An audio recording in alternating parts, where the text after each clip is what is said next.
오늘은 선교주일로 제32회 선교축제가 있는 날입니다. 32회. 세월이 그만큼 흐른 거죠. 저부터 놀랄 지경입니다. 아마 한국교회 안에 유례가 없는 일이 아닌가 생각을 합니다. 일반 집회나 부흥 집회 같은 거는 지속하는 경우가 많이 있습니다. 하지만 선교 집회, 그렇게 지속한다는 것은 아주 드문 일이지요. 그렇다고 자랑거리라고 말씀드리는 건 아닙니다. 왜냐하면 하는 게 정상이기 때문입니다. 안 하는 게 비정상이지요.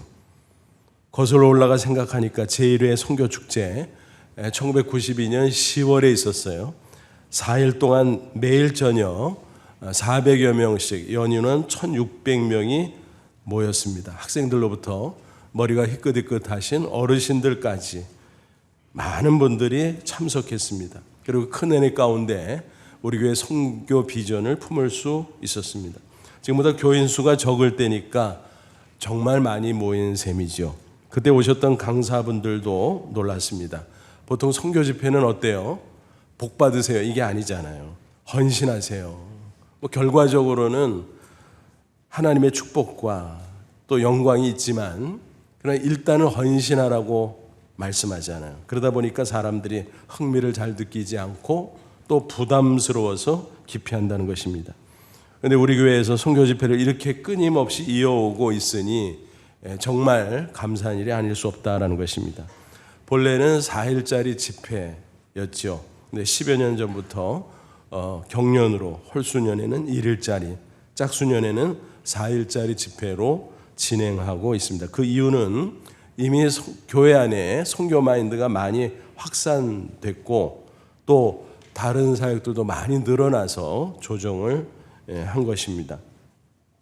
하지만 금년처럼 1일짜리 집회라고 해서 그 중요성이 작은가? 그건 아닙니다. 더 집중해서 선교의 의미를 살펴보고 선교 열정을 뜨겁게 불태우는 기회가 되기를 바랍니다. 지난 코로나 팬데믹 기간 중에는 아무래도 선교가 위축될 수밖에 없었어요. 한국교회 전체도 그렇고 또 우리 교회도 마찬가지였습니다. 이제 기지개를 켜고 회복을 넘어 부흥의 역사를 이루어야 할 때입니다. 이 시간 다시 한번 선교의 의미를 살펴보고 과연 나는 또 우리 교회는 어떻게 선교에 동참할 것인가 진지하게 생각해 볼 수 있기를 바랍니다. 아무쪼록 이 말씀을 통해서 선교의 열정을 회복하고 선교에 헌신하는 삶으로 기쁨과 보람이 가득한 아름다운 인생 살아가는 저와 여러분 되시기를 주님의 이름으로 축원합니다. 먼저 구원의 중요성 살펴보죠. 한마디로 말하면 구원은 어떻습니까? 세상에서 제일 중요한 것이죠. 그보다 중요한 게 있을까요? 하나도 없습니다. 예수님께서 말씀하신 그대로지요. 마태복음 16장 26절 뭐라고 말씀하셨나요? 사람이 만일 온 천하를 얻고도 제 목숨을 잃으면 무엇이 유익하리요? 사람이 무엇을 주고 제 목숨과 바꾸겠느냐? 목숨이 제일 중요하다. 육신의 목숨을 넘어 영혼, 가장 소중하죠. 그것을 잃어버리면 무슨 소용이 있겠느냐? 예수님이 실제적인 예를 들어서 이 말씀의 뜻을 잘 설명해 주셨습니다. 누가복음 12장 어리석은 부자 이야기가 나오죠. 배경은 고대 농경 사회입니다. 아마 대농이었던 것 같아요. 소작인을 많이 거느리고 농사를 지었습니다. 근데 추수 때가 됐는데 보니까 소출이 너무너무 많아. 창고가 좁아. 행복한 고민이 생겼어요. 그래서 증축을 했죠. 그 안에 곡식을 가득가득 쌓아 두었습니다.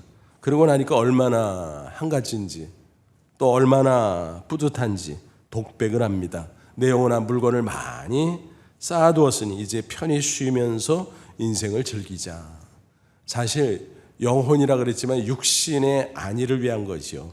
그의 영혼은 하나님을 만나지 못한 가운데 비어 있었습니다. 그때 하나님께서 뭐라고 말씀하시나요?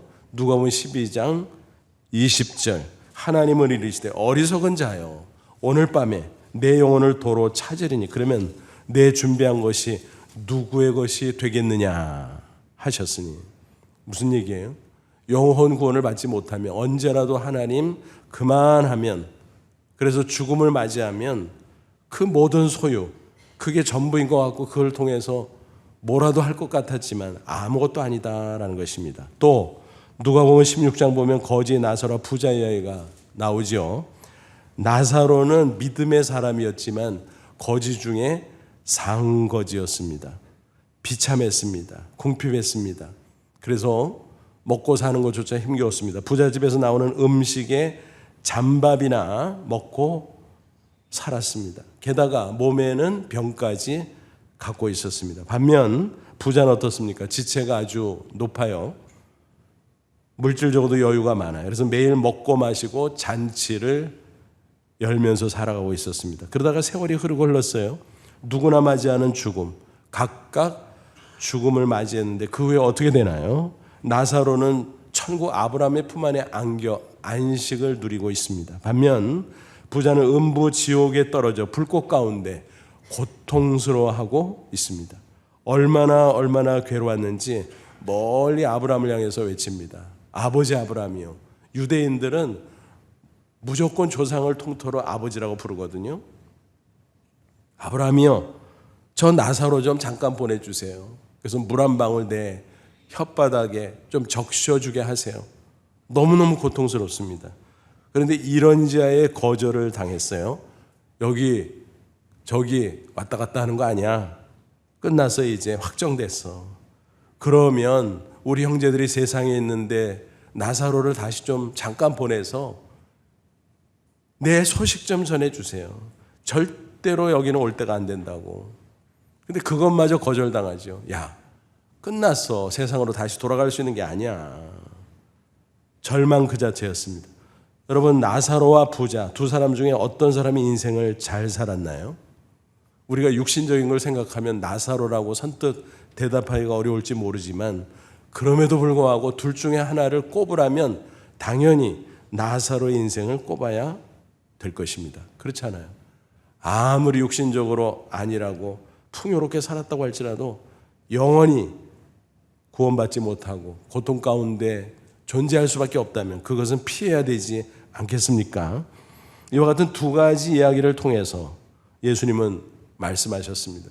인생에서 제일 중요한 게 뭔 줄 아냐? 영원 구원이야. 정말 그렇습니다. 억만금이 있어도 왕후 장상이라도 구원받지 못하면 아무 소용이 없는 것입니다.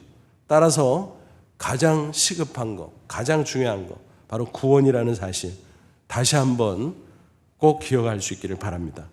여러분 어떻습니까? 이토록 중요한 구원을 받으셨습니까? 네, 아멘으로 화답하셔야죠. 자신 있게. 구원 받으셨나요? 아멘. 그렇습니다. 감사한 일이지요. 어떻게 받으셨나요? 예수님의 십자가 구속사역을 통해서 받았습니다. 놀라운 은혜입니다. 예수님은 본래 하나님의 아들이잖아요. 그런데 인간으로 이 세상에 오셨어요. 왜요? 인간의 죄를 대속하기 위해서. 그래서 죄와 사망에서 구원하기 위해서. 모든 인간은 죄로 말미암아 점점 영원한 사망을 향해 가고 있는 처지입니다. 예수님께서 그 원인인 죄를 대신 짊어지고 십자가에 피 흘려 죽으셨습니다. 그리고 부활하심으로써 대속의 사실을 증명했고 당신이 하나님의 아들인 것을 증명하셨습니다. 예수님께서 십자가상에서 운명하시기 직전 장면이 오늘 본문에 나오지요. 요한복음 19장 30절입니다. 예수께서 신포도주를 받으신 후에 이르시되 다 이루었다 하시고 머리를 숙이니 영원히 떠나 가시니라. 다 이루었다. 몇 주 전 사순절에 소개해드린 적이 있죠. 헬라어 성경 원문을 보면 다 이루었다. 이거는 한 단어이면서 동시에 한 문장이에요. 헬라어 문법의 독특한 특징 때문에 그렇죠. 인칭대명사 주어는 생략할 수 있어요. 그러니까 인칭대명사 생략하고 동사 하나, 이게 단어이면서 문장이 될 수 있다는 거예요. 그래서 다 이루었다는 말은 원문을 보니까 헬라어로 테텔레스타이, 무슨 뜻이라 그랬어요? 죄값을 다 치렀다, 완불했다라는 뜻이에요. 그러니까 무슨 얘기예요? 이제는 죄사함 받을 수 있다, 이제는 의인이 될 수 있다, 이제는 영생 얻을 수 있다, 이제는 천국 갈 수 있다. 그 길을 내가 활짝 열어주었다. 구원의 길을 선포해 주신 거예요. 근데 실제로 우리 개개인이 구원을 받으려면 어떻게 됐습니까? 우리 각자 그 십자가 복음을 듣고 믿음으로 반응해야 하는 것입니다. 그렇지 않으면 그 누구도 결코 구원받을 수 없습니다. 2000년 전 지구 반대편에서 예수 그리스도가 십자가에 못 박혀 죽으셨는데, 그러면서 다 이루었다 외치셨는데, 하지만 나하고는 멀고 멀잖아요. 그래서 나에게 적용시키고 나에게 유효하려면 개인적으로 믿음의 반응이 필수적이다라는 것입니다. 로마서 10장 9절 10절이 그 말씀이잖아요. 내가 만일 내 입으로 예수를 주로 신하며 또 하나님께서 그를 죽은 자 가운데서 살리신 것을 내 마음에 믿으면 구원을 받으리라. 사람이 마음으로 믿어 의에 이르고 입으로 신하여 구원에 이르느니라. 믿음, 고백, 그걸 통해서 구원받는다라고 하는 거죠. 믿음과 고백, 통틀어서 신앙 고백이라고 할 수 있잖아요. 그래서 우리가 예배 시간마다 사도신경으로 신앙 고백을 합니다. 그건 뭐예요? 그때마다 내가 구원받은 것을 확인하는 거예요. 사도신경 조목조목 진심으로 고백할 수 있다면 나는 이미 구원받은 하나님의 자녀가 된 줄로 믿습니다. 이 믿음 구원이에요. 이런 교리는 성경 곳곳에서 강조됩니다. 요한복음 3장 10절 우리가 너무나 잘 아는 말씀이잖아요. 하나님이 세상을 이처럼 사랑하사 독생자를 주었으니 이는 그를 믿는 자마다 멸망하지 않고 영생을 얻게 하려 하심이라. 그러니까 예수님을 왜 보내셨느냐? 그분의 십자가 대속, 그것을 믿으면 멸망하지 않고 구원받고 영생을 얻는다라고 하는 거죠. 그래서 개인적인 믿음의 고백, 이것이 구원을 위한 필요 충분 조건이다라는 거예요. 그러니까 더 부과할 게 없어요. 근데 안타깝게도 이단들 가운데는 해괴한 사설을 들어놓으면서 구원의 조건을 추가하는 경우가 있어요. 예를 들어서 안식교에서는 십자가 대속이 있어도 죄를 짓지 말아야 돼, 완벽해야 돼, 율법을 지켜야 돼, 그래야 구원받지 라고 주장하면 해괴한 거죠. 그러니까 어때요? 구원의 확신이 없는 거예요. 늘 불안한 거예요.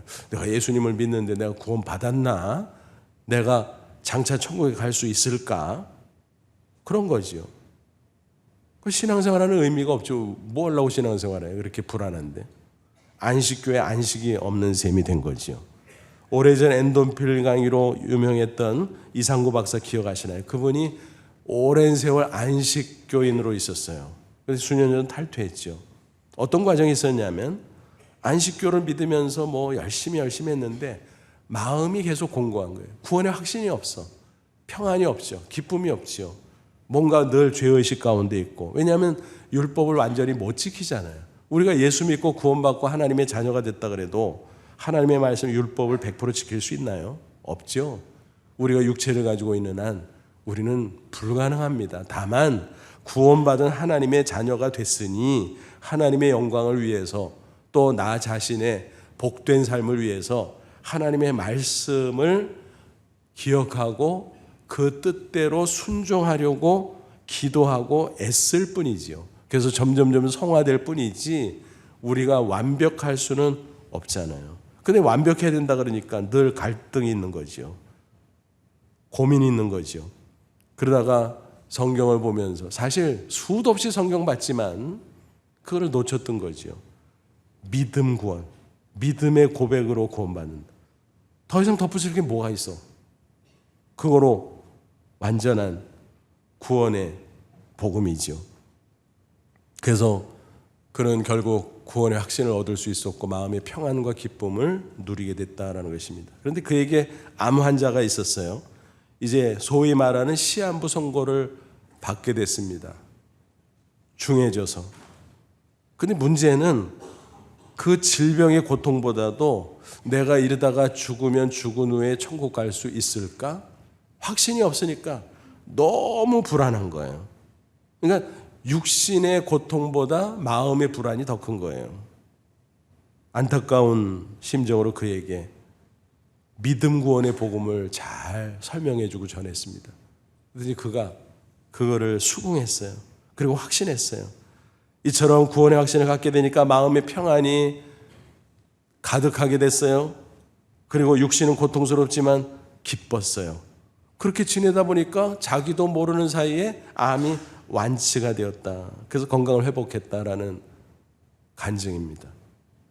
여러분, 우리가 믿음 구원 더 이상 보탤 게 없어요. 믿음 이후에 하나님의 말씀대로 우리가 살아야 되겠지만 구원을 위해서는 오직 믿음 고백, 신앙 고백만 요구된다라는 것입니다. 여러분, 구원의 확신을 갖는 게 이렇게 중요한 거예요. 죄사함과 구원의 그 확신을 가지게 되면 마음에 평안이 오고, 그래서 환경을 초월하는 기쁨을 누리고, 그게 영생의 시작이에요.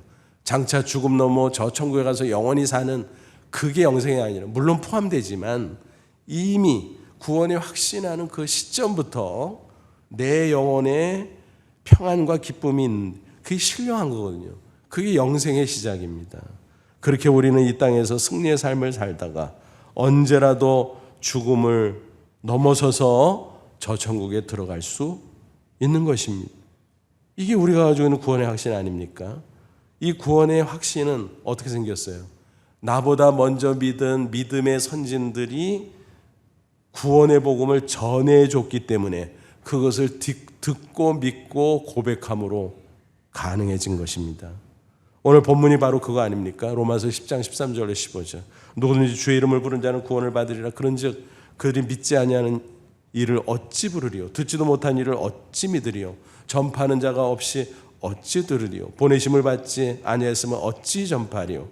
기록된 바 아름답도다 좋은 소식을 전하는 자들의 발휘함과 같으니라. 여러분, 이 말씀을 거꾸로 뒤에서부터 얘기해 보세요. 예수님이 보내주셔서 먼저 믿은 자가 전파했고, 전파하니까 그 복음을 듣고 믿고 고백하고 그래서 구원받았다라는 거죠. 그러니까 모든 사람이 이 과정을 거쳐요. 저와 여러분도 마찬가지죠. 복음을 듣고 믿고 고백하고 구원받은 과정 외에 어떻게 우리가 구원받을 수 있었겠습니까? 그러니까 이런 원리가 성립하는 거예요. 십자가 없이 구원이 없다. 맞죠? 그런데 더 나아가 개인적으로 듣고 믿고 고백해야 구원받으니까 또 하나의 원리가 성립됩니다. 복음 전파, 즉 선교가 없으면 구원이 없다. 그러니까 직설적으로 말하면 2000년 전 예수님께서 십자가상에서 다 이루었다 말씀하시고 운명하셨어도 그 복음이 나에게 전해지지 않았더라면 나는 구원받을 수 없다는 거예요. 맞잖아요. 그래서 십자가가 있어도 선교가 없으면 구원이 없다라는 것입니다. 그런 까닭에 예수님께서 부활 승천하면서 마지막으로 명령을 내리셨잖아요. 그래서 그걸 가리켜 뭐라 그래요? 지상명령, 그레이트 커미션이라 그러지요. 모든 민족에 가서 복음을 전파하라. 그리고 땅끝까지 이르러 예수 그리스도의 증인이 되라. 그 말씀입니다. 그 명령을 따라 예수 그리스도의 제자들, 사도들이 사방으로 흩어졌어요. 또 많은 성도들이 흩어졌어요. 그리고 열심히 핍박이 있어도 복음을 전했습니다. 그것이 전달되고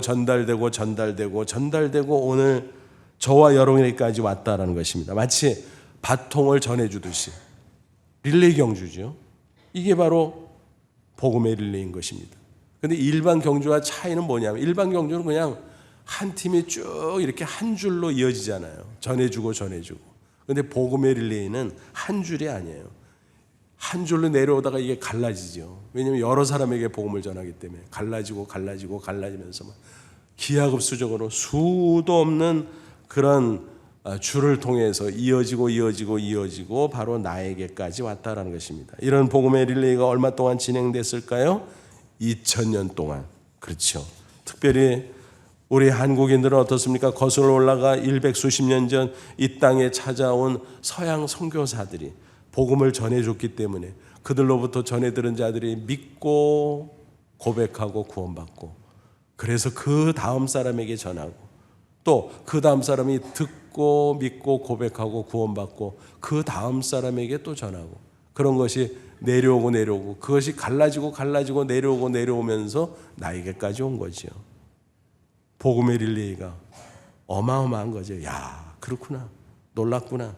그러니까 예수님이 나를 위해서 십자가에 죽으시고 부활한 것도 놀랍지만 그 복음이 나에게까지 도달한 과정을 생각해 봐도 정말 신기하고 놀랍다라고 하는 것입니다.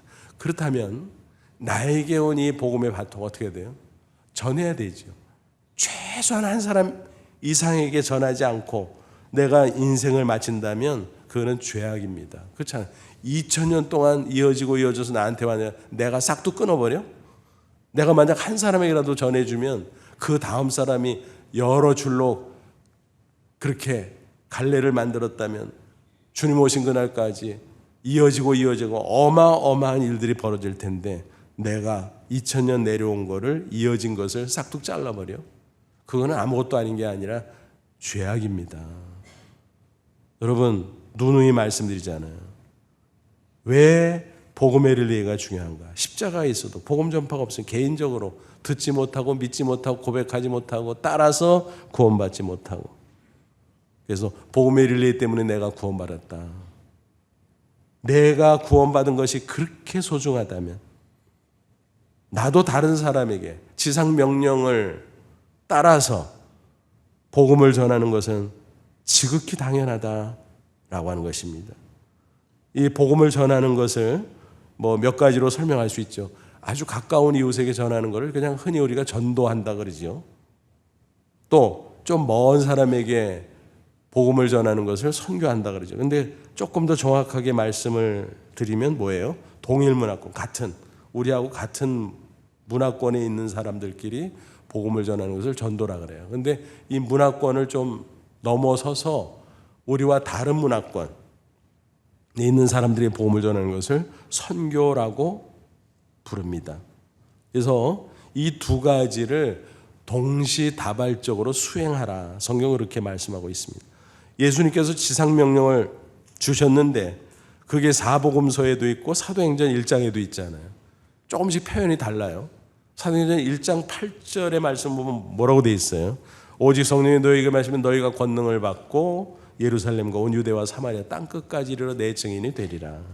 그래서 이 말씀을요 동심원을 그려서 이해하시면 좋아요. 그래서 내가 중심에 있고 첫 번째 작은 원 예루살렘이에요. 그 다음에 유대, 그 다음에 사마리아, 그 다음에 땅끝. 그렇게 동심원을 그리시면 돼요. 그래서 예루살렘에 복음을 전하는 건 뭐냐 하면 내가 살고 있는 같은 문화권, 동일 지역에서 있는 사람들에게 복음을 전하는 거. 그래서 지역 선교라고 말할 수도 있고 전도라고 말할 수도 있겠죠. 그다음에 유대 선교는 뭐냐 하면 조금 범위를 넓혀서 국내, 이 땅에 있는 사람들인데 나와는 조금 다른 문화 가운데 살아가는 사람들. 예를 들어서 군대에 있는 사람들, 경찰에 있는 사람들, 또 캠퍼스에 있는 사람들, 또 농어촌에 있는 사람들.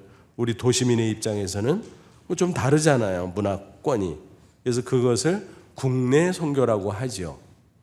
그 다음에 사마리아는 뭐예요? 우리 근처에 부근에 있기도 한 것 같은데 좀 문화적으로 많이 다른 것 같아. 누가 있을까요? 이 땅에 온 이주민들, 외국인 근로자, 외국인 유학생, 또 다문화 가정, 또 탈북해서 이 땅에 온 세터민들, 이런 분들에게 복음을 전하는 거. 그게 사마리아 선교라고 말할 수 있죠. 그 다음에 땅끝은 뭐예요? 아예 국경을 넘어서 여러 나라, 세계 구석구석까지 만민에게 복음을 증거하는 것. 이게 바로 해외 선교요, 땅끝 선교인 것입니다. 여러분 이것을 어떻게 수행해야 될까요? 순차적으로 예루살렘 싹 다 하고, 그 다음에 유대 싹 다 하고, 그 다음에 사마리아 싹 다 하고, 그 다음에 땅끝하고 그래야 될까요? 만약 그게 맞다면 아직까지도 우리에게 복음이 안 왔을 거예요. 왜요? 예루살렘도 복음화가 완전히 안 됐거든요. 그죠? 또 우리에게 직접적으로 복음을 전해준 서양의 몇 나라들도 보면 지금도 여전히 완전 복음화가 안 됐거든요. 그렇죠? 그러니까 거기 싹 하고 그 다음에 한다, 그 다음에 순차적으로. 그러면 아직까지 복음이 나에게 도달할 수 없었을 것이다 라는 것입니다. 그러니까 뭐예요? 순차적인 의미가 아니에요. 동시다발적. 예루살렘도 하고 유대도 하고 사마리아도 하고 땅끝까지도 하고 다 해라. 동시다발적으로. 그것을 가리켜서 전방위적 선교라고 부릅니다. 그런데 이런 말씀을 들으면 아이고 부담스러워라. 나같이 평범한 사람이 세상에 전방위적 선교를 하라고? 가까운 이웃에게도 가족에도 제대로 복음을 못 전하고 있는데 그렇잖아요, 우리 현실이. 그래서 교회가 중요한 것입니다. 같이 믿고 구원받은 성도들, 교회 공동체와 함께하면 이 부담스러운 사명을 넉넉히 감당할 수 있다라는 것입니다. 가든지 보내든지 또 가기도 하고 보내기도 하고 교회 공동체와 함께 분담할 수 있습니다. 선교사를 파송하고 그를 위해서 기도와 물질로 협력할 수 있습니다.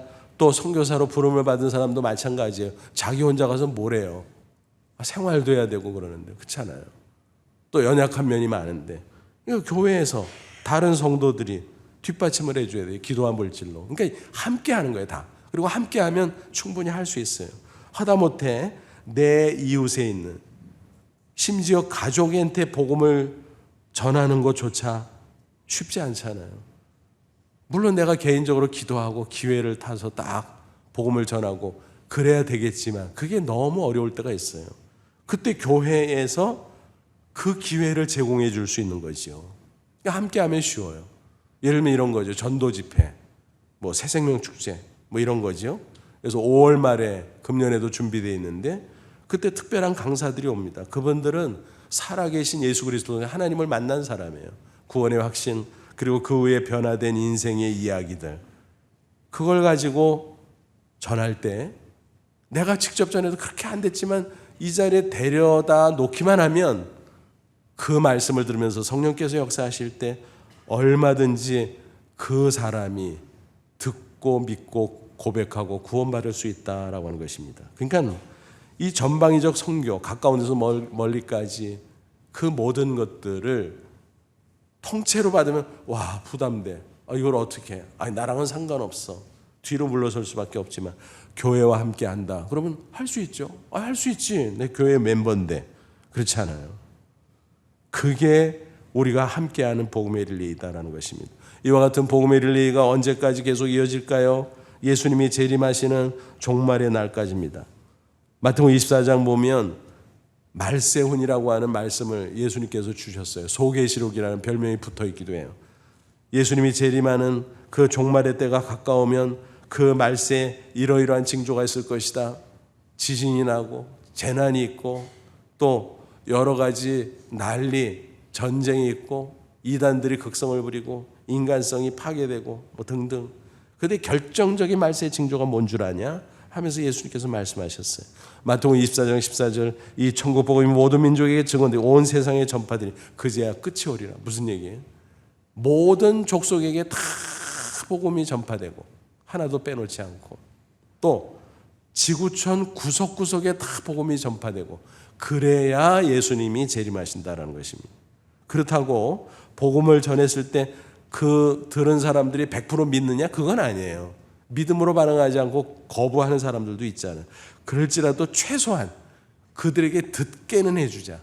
그래서 그들에게 다 전하고 나면 그 시점에 딱 맞춰서 예수님이 재림하시고 인류의 종말이 있게 된다라고 하는 것입니다. 근데 어떤 사람은 반문해요. 예수님께서 승천하면서 속효리라고 했는데 아직도 안 오셨는데 2000년 지나도 그게 속히예요? 안 오시는 거 아니에요? 뭐 이런 거죠. 오십니다.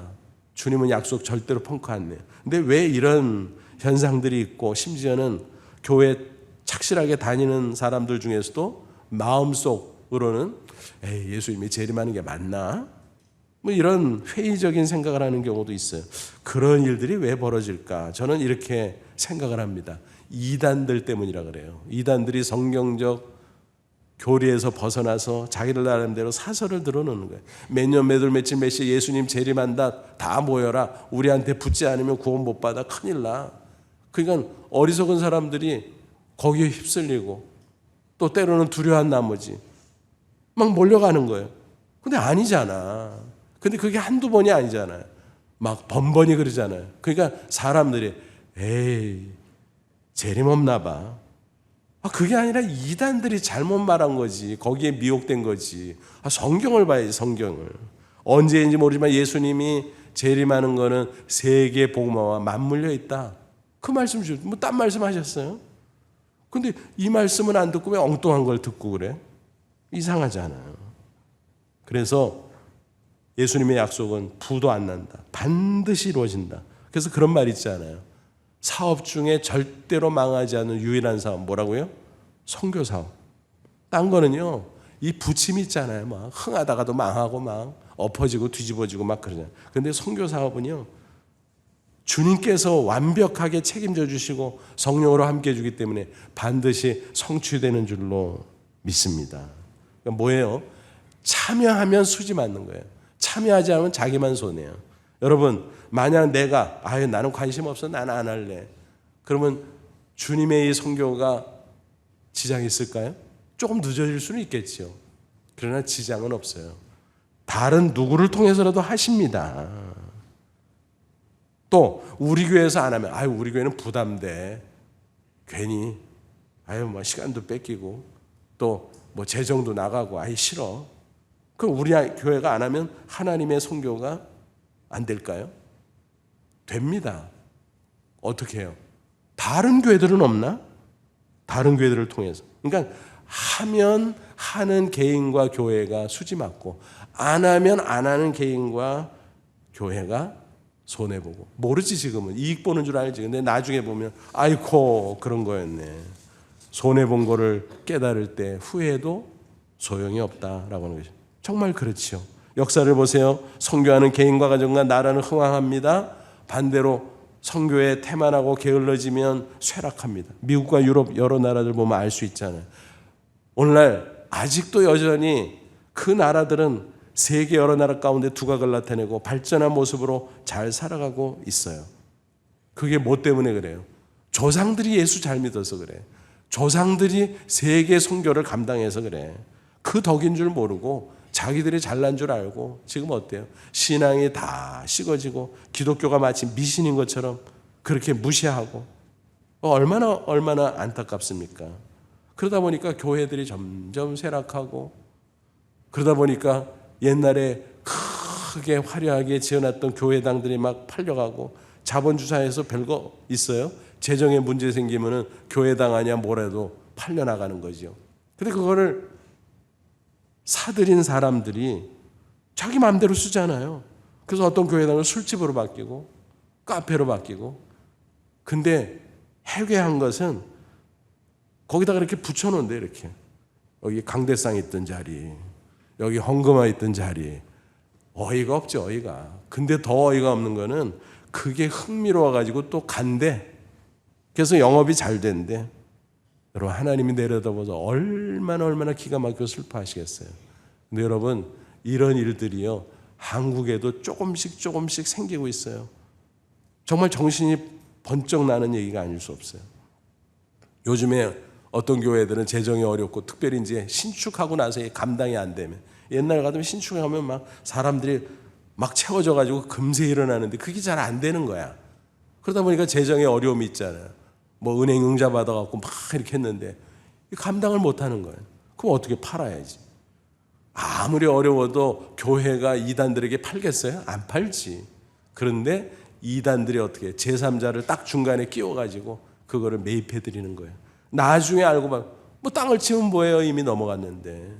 그런 일들이 비일비재하게 일어나고 있습니다. 그뿐인가요? 최근에는 어느 교회당이 팔려나갔는데 그걸 개조해가지고 카페로 만들었대. 사람들이 신기하다고 또 많이 간대. 참나. 너무너무 기가 막힌 일이 있어요. 여러분, 우리나라도 그런 점에서 정신을 바짝 차려야 된다고 생각합니다. 과거에 얼마나 눈부신 한국교회 성장이 있었습니까? 기독교 역사는 유례가 없어요. 너무 감사하지요. 그 덕분에 하나님께서 우리를 축복한 거 아닙니까? 우리 어르신들과 그 전에 초대교회 성도들이 정말 돌면서 기도하고 복음 전하고 충성하고 그 덕택에 하나님께서 기뻐하시고 축복해서 이 나라가 이렇게 잘 살게 된 거 아니에요? 세계 여러 나라를 다녀봐도 한국이 제일 잘 사는 것 같아요. 그런 거 숫자는 좀 떨어질지 모르지만 살아가는 모습 보면 제일 잘 사는. 어떻게 이게 됐어요? 하나님의 은혜지 여러분. 근데 지금 총체적인 위기를 맞이하고 있어요. 코로나 팬데믹 이어서 뭐 국제적으로 막 복잡하지요. 정치적으로 혼란하지요. 야, 이거 다시 도약할 수 있을까? 이러다가 쇠락하면 어떡하지? 막 그런 겁나는 생각들이 막 있어요. 여러분, 정치인들이 잘하면 될까요? 저는 죄송하지만 여러분들은 어떤지 몰라도 제 평생 살아가면서 정치인들이 정말 야 잘해서 저 사람들 때문에 우리나라 잘 되겠다 그런 생각을 한 역사가 없어. 항상 조마조마하고 저 사람들 왜 저래? 여러분, 그러니까 맨날 바뀌잖아요. 이 당 됐다 저 당 됐다 막 이렇게 바뀌고 막 바꿔봐도 뵐 수 없으니까 또 다음에 또 바꾸고 그냥 왔다 갔다 하잖아요. 그러니까 더 혼란스럽고. 여러분, 하나님을 믿어야 됩니다.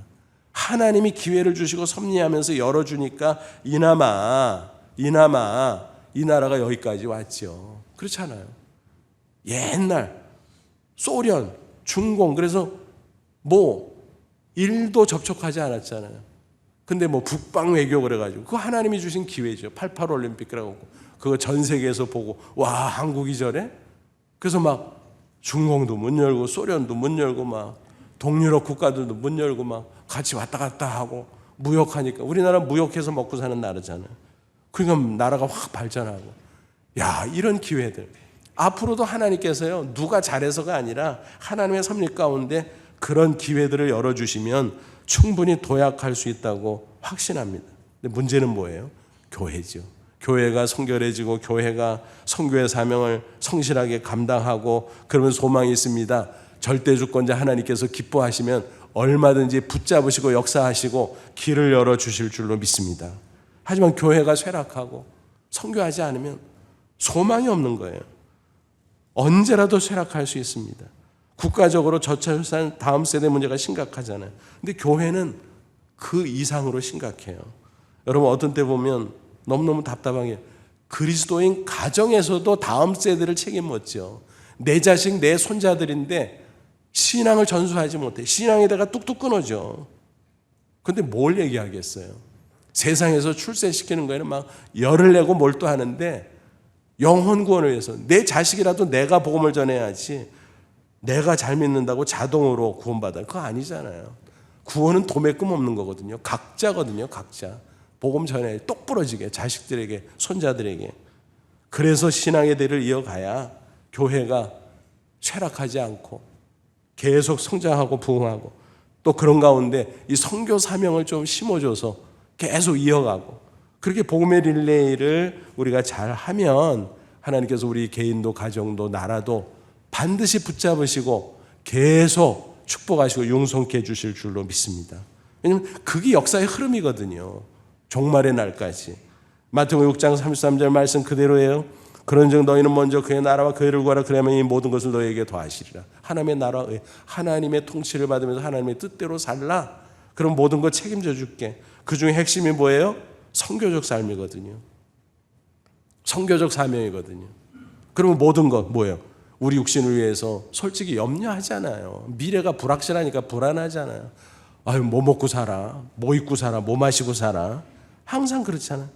하지만 하나님께 딱 초점 맞추고 하나님이 가장 기뻐하시는 이 지상명령, 선교적 사명에 초점을 맞춘 삶을 우리가 개인적으로 교회적으로 또 한국교회적으로 살아갈 수 있다면 하나님이 모든 것을 더해 주신다고 약속하셨어요. 하나님은 약속 꼭 지키는 분인 줄로 믿습니다. 여러분, 어떤 교회가 위대한 교회예요? 어떤 인생이 위대한 인생입니까? 복음의 릴레이에 열심히 잘 참여하는 교회와 개인입니다. 근데 안타깝게도 오늘날 교회들의 모습을 보면 안 그래요. 안치장은 하는데 선교회는 태만합니다. 그래서 미국의 고든 맥도날드 목사가 안타까운 심정으로 이런 말을 했습니다. 현대교회는 마치 특등실에서 잠자고 있는 요나와 같다. 딱 맞는 말 같아요. 건물이 크고 교인 수가 많다고 큰 교회는 맞겠지만 위대한 교회? 아니에요. 선교적 교회가 위대한 교회입니다. 한 번은 수년 전 국민일보에서 이런 기사를 읽었어요. 코로나 한창 때였는데 강원도 하천에 있는 작은 시골교회 원천 감리교회 설립 100주년을 맞이했대요. 그 지역에 아마 복음이 일찍 들어갔었나 봐요. 근데 100주년 맞이해서 뭐 할까 딴 거 하지 않고 에티오피아에 초등학교 세우자. 그래서 전 교인이 일심연합해서 1억 원의 재정을 마련해서 월드비전과 함께 그 사역을 진행했습니다. 또 교인들이 직접 오가면서 설계하고 시공하고 그러면서 신축을 할 수 있었습니다. 거기에 800여 명의 초등학생들이 공부하고 있다고 합니다. 그리고 쟤들 정기적으로 후원하자. 그래서 교회에서 계속 후원하고 있다고 합니다. 또 그들에게 줄 가방을 손수 만들어 보내자. 그래서 교인들이 즐거운 마음으로 만들고 그런 기사들을 읽어보면서 야, 참 대단한 교회다. 사이즈는 작지만 하나님 보실 때 위대한 교회다. 여러분 그거 맞잖아요. 우리 교회도 지난 세월 선교적 교회로 열심히 달려온다고 왔습니다. 감사한 일이죠. 하지만 여전히 하나님 앞에서는 부족해요. 앞으로 계속 선교적 교회로 발돋움하고 하나님의 칭찬을 받을 수 있기를 바랍니다. 여러분 위대한 인생은 지위가 높고 재력이 많은 그런 사람일까? 아니요. 선교적 삶을 사는 사람이에요. 한 번은 젊은 집사님이 익명으로 동남아 심장병 어린이들을 한국에 데려와 수술시키는 사역에 후원을 했다고 제가 늦음하게 들었어요. 그래서 뒤늦게 알게 돼서 문자로 감사 인사를 아유 귀한 일 하셨네요. 그랬더니 답글이 왔어요. 제가 오히려 기쁩니다. 돈을 버는 목적을 알게 되어 너무 감사합니다. 그분은 제가 알기로 정말 치열하게 바쁘게 사는 분이에요. 어떤 때는 아이고 저렇게 살아서 괜찮나 너무 열심히 치열하게 사셔서 안쓰러울 때도 있을 정도예요. 근데 그런 헌신과 그런 고백을 하는 걸 보면서 마음에 감동이 있었습니다. 또 다른 교회 성도의 이야기예요. 우리 교회 중심으로 설립된 국제 풀뿌리 선교회 멤버 교회인데 부산의 한 교회 그 여성도님이 수년 전에 인도네시아에 교회당을 하나 건축하는 데 헌금을 했다고 합니다. 근데 그분의 직업은 뭐냐면 가사 도우미. 7년 동안 일하면서 또 생활해야 되잖아요. 푼푼히 모은 것을 드렸다고 합니다. 얼마인지 액수는 모르지만 뭐 수천만 원은 되지 않았겠습니까? 아무리 인도네시아라도 교회당을 하나 건축하려면. 근데 그런 이야기를 전해 듣고 그분이 어떤 분인지는 모르지만 야, 참 훌륭하다. 여러분 이게 바로 위대한 인생 아니겠습니까? 그러므로 저와 여러분도 오늘 이 말씀을 마음속에 새기면서 믿음의 선지자들이 나에게 복음을 전해줬기 때문에 내가 구원받았다. 복음의 릴레이죠. 그렇다면 나도 이 복음의 릴레이에 동참해야 되겠다. 교회와 더불어. 그렇게 꼭 마음속에 새기시 바랍니다. 오늘 선교주일 오후에는 선교축제가 있습니다. 많이 참여하시 바랍니다. 집중해서 짧은 집회지만 은혜 받고 다시 한번 선교의 사명을 우리 마음속에 불태울 수 있기를 바랍니다. 그래서 이 땅에서 선교적 삶을 살아감으로 하나님의 칭찬받고 축복받고 기쁨과 보람으로 살다가 저 천국에 올라가서 영원히 하늘의 상급받고 별처럼 빛나는 저와 여러분 다 되시기를 주님의 이름으로 축원합니다. 기도하겠습니다. 이 말씀 붙잡고 기도하자. 하나님, 그렇습니다. 예수님이 십자가에서 다 이루었다. 그 말씀 때문에 십자가로 내가 구원받은 거 맞지만 그 복음을 나한테까지 전달해 준 복음의 릴레이가 있었음을 기억합니다. 그 덕분에 내가 예수 믿고 구원받았으니 나도 복음의 릴레이에 동참하게 하옵소서. 기회 있을 때 교회와 더불어 아름다운 선교적 삶을 살게 하여 주옵소서. 우리 다 같이 간절한 마음으로 잠시 기도합니다. 하나님 아버지 은혜를 진심으로 감사합니다. 이 시간 주의 말씀으로 우리를 권고하시고 다시 한번 성령으로 우리의 마음을 격려해 주시고 또 열정으로 채워주심을 감사합니다. 오늘 선교주의 특별히 말씀을 통해서 또 선교축제의 말씀을 통해서 다시 한번 우리의 심령이 뜨거워지게 하시고 복음의 릴레이 주자로서 열심을 다해 남은 인생 승리하는 삶을 살아가게 하옵소서. 예수님의 이름으로 기도하옵나이다. 아멘.